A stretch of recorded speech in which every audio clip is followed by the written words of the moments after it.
আসসালামু আলাইকুম। স্বাধীন ওয়াইফাই আপনার গ্রামে বা আপনার এলাকায় আছে কিনা কিভাবে দেখবেন আজকের ভিডিওতে দেখাবো। স্বাধীন ওয়াইফাই দেশের সব জেলায় সংযোগ থাকবে, সব উপজেলায় কিন্তু থাকবে না। আপনার থানা বা আপনার গ্রামে স্বাধীন ওয়াইফাই আছে কিনা চেক করে নিন। চেক করার জন্য আপনার মোবাইলে যে কোনো একটি ব্রাউজার ওপেন করে দিবেন। ব্রাউজার ওপেন করার পর এখান থেকে সার্চ অপশন দেখতে পারবেন। তো সার্চ অপশনে লিখে সার্চ করবেন স্বাধীন ওয়াইফাই লিখে। তো স্বাধীন ওয়াইফাই লিখে সার্চ করে দেওয়ার সাথে সাথে স্বাধীন ওয়াইফাই এর ওয়েবসাইট চলে আসবে।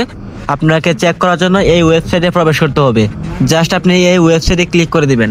সো ওয়েবসাইটে ক্লিক করার পর আপনার সামনে এরকম একটা ইন্টারফেস চলে আসবে। আপনি এখান থেকে নেটওয়ার্ক নামে একটা অপশন দেখতে পারবেন। আপনি এখান থেকে নেটওয়ার্ক অপশনে ক্লিক করে দিবেন। সো নেটওয়ার্ক অপশনে ক্লিক করার পর এখানে দেখতে পারবেন গ্রাম বাংলা প্রতি প্রান্তে স্বাধীন ওয়াইফাই চলে যাচ্ছে।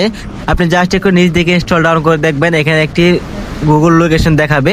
সো আপনার এই লোকেশনে কিন্তু দেখতে পারবেন স্বাধীন ওয়াইফাই, অনেকগুলো ওয়াইফাই কিন্তু এখানে শো করতেছে। আপনার এলাকা আপনার গ্রাম কীভাবে খুঁজবেন, জাস্ট আপনি একটু জুম করবেন, যেহেতু আপনি এটা অনেক দূর, জুম করে বাংলাদেশ লেখাটি আনবেন করে দিবেন। সো জুম করে দেওয়ার পর এখানে দেখেন নারায়ণগঞ্জ শো করতেছে।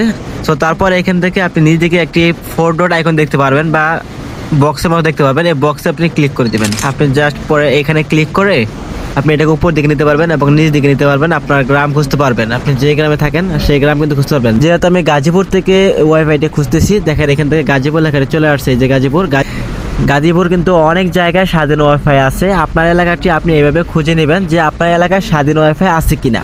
তো এই ছিল ভিডিওটি ভালো লাগলে অবশ্যই পরবর্তীতে স্বাধীন ওয়াইফাই সম্পর্কে কোনো ভিডিও পেতে আমাদের চ্যানেলটি সাবস্ক্রাইব করে রাখবেন এবং ভিডিওতে কমেন্ট করবেন যে আপনি ভিডিও চান কিনা।